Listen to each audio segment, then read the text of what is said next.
Bonjour à toutes et tous et bienvenue dans ce 4e épisode de notre série de podcasts proposée par la Fédération française du bâtiment. Aujourd'hui, nous allons nous plonger dans un sujet passionnant et crucial pour l'avenir de la gestion des immeubles, l'usage des outils numériques et surtout de l'intelligence artificielle pour la maintenance des bâtiments. Je suis Étienne Gay, directeur des équipes IA chez Inetum et chercheur en intelligence artificielle. Je suis ravi d'animer cette séquence. J'ai le plaisir de recevoir Jean Ramirez, chef d'entreprise, expert en bâtiment avec une forte appétence pour tous ces sujets de transformation numérique. Bienvenue Jean. Bonjour Étienne, merci pour l'invitation. Je suis président de l'Arger Technologies, entreprise de plomberie chauffage d'environ 150 personnes, basée en Ardèche, et je suis aussi vice-président de la FFB Drôme ardéchoise. C'est un sujet qui me passionne et je suis curieux de découvrir comment l'IA peut s'intégrer dans nos métiers. Alors Jean, ton entreprise a déjà exploré quelques cas d'usage de l'IA, notamment en lien avec la numérisation des documents et l'automatisation des processus. Peux-tu nous en dire un peu plus? C'est une étape importante pour commencer. Oui, effectivement, nous avons identifié une vingtaine de cas d'usage potentiels. Pour démarrer, nous avons décidé de nous concentrer sur 3 ou 4 projets qui offraient la plus grande valeur ajoutée. Par exemple, l'un des plus importants concerne le suivi du chiffrage de nos projets. Nous avons numérisé les documents liés à nos chantiers, comme les factures, grâce à un système d'OCR. Alors l'OCR, pour ceux qui n'ont pas l'acronyme, c'est reconnaissance optique de caractère en français, Optical Character Recognition en anglais. C'est une technologie qui permet de convertir automatiquement des documents numérisés, comme des photos ou des scans, en texte numérique exploitable par des logiciels. Une fois les documents scannés, tout le processus peut être automatisé avec quelques étapes de vérification. Il faut bien comprendre que l'IA n'est pas une fin en soi dans vos projets, mais qu'elle permet d'accélérer et d'optimiser certains points clés de l'activité et de réduire les erreurs.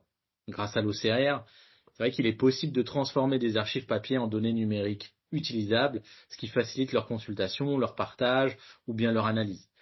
Il est donc essentiel de numériser ces documents pour exploiter pleinement la valeur des informations qu'ils contiennent, même s'ils sont rangés dans des vieux classeurs ou des armoires poussiéreuses. La multiplication des capteurs conduit à stocker d'énormes volumes de données.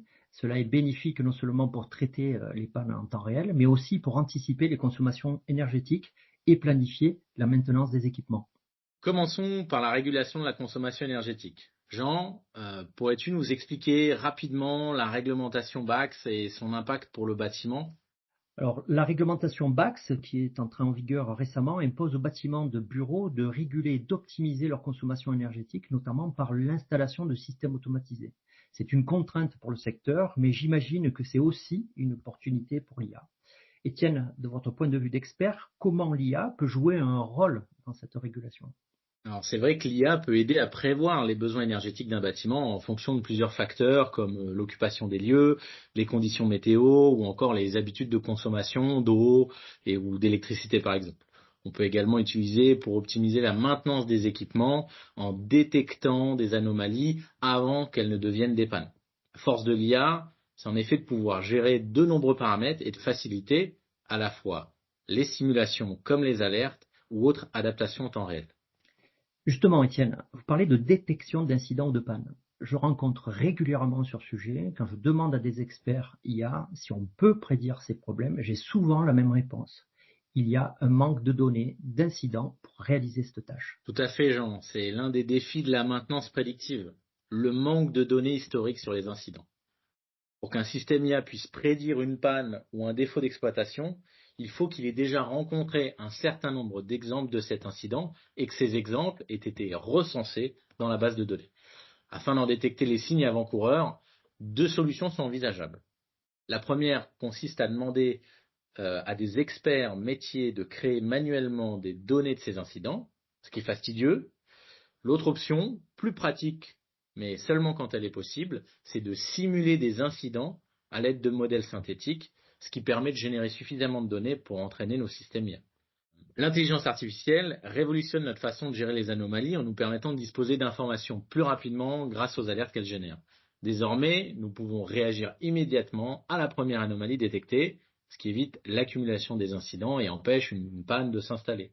Auparavant, sans cette capacité, nous devions souvent gérer plusieurs anomalies simultanément, faute de pouvoir les identifier et les traiter individuellement à temps.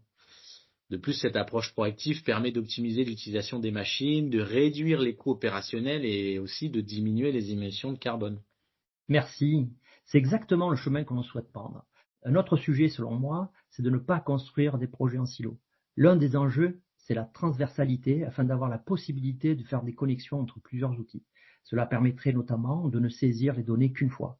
Prenons par exemple l'OCR évoqué tout à l'heure. Si ce système reste enfermé dans une seule application, comme le chiffrage des chantiers, on limite ce potentiel. Mais si on l'ouvre à d'autres usages, il peut générer une réelle valeur ajoutée. C'est tout à fait vrai et ça me fait plaisir de t'en entendre parler.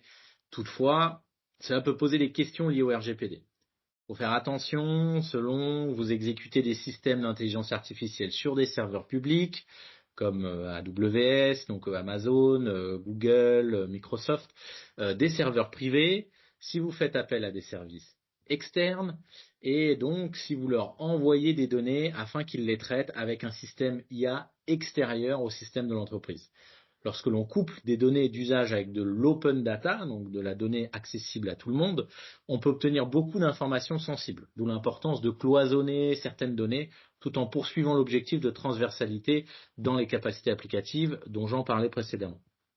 Cela vaut également pour les données non personnelles, c'est-à-dire les échanges entre entreprises, car les données, comme on le disait avant, ont de la valeur et il faut sur ce sujet aussi donner son consentement pour éviter de se faire capter des données. Dans l'entreprise, nous avons élaboré une cartographie de données pour regarder quels sont les flux entrants et sortants. Il y aura sans doute demain de nouveaux métiers sur ces sujets. Il est en effet important de se former pour avoir conscience de cela. D'ailleurs, l'un des plus grands défis pour l'adoption de l'IA reste la formation des utilisateurs finaux. De nombreuses solutions d'intelligence artificielle ne produisent de valeur que si elles sont bien utilisées. Effectivement, former nos équipes à utiliser ces technologies est crucial. Cela prend du temps et pour nos entreprises de bâtiment, c'est un vrai défi car ce n'est pas notre cœur de métier. Mais c'est indispensable pour garantir un retour sur investissement. Ces formations commencent à être proposées par les organismes intervenant dans nos entreprises. Les fédérations départementales de la FFB ont également un grand rôle à jouer. C'est exact. La formation est clé pour que l'IA apporte toute la valeur attendue. Merci beaucoup Jean pour cet échange enrichissant. N'oubliez pas de consulter les autres podcasts et vidéos si ce n'est pas déjà fait. Si vous voulez aller plus loin sur ce sujet passionnant que nous avons abordé en quelques minutes aujourd'hui, vous me retrouverez pour une masterclass proposée par la FFB à ses adhérents sur la gestion des données en décembre. Merci Étienne, au revoir à toutes et à tous. Et si vous êtes adhérent à la FFB, n'hésitez pas à contacter votre fédération départementale pour toute question.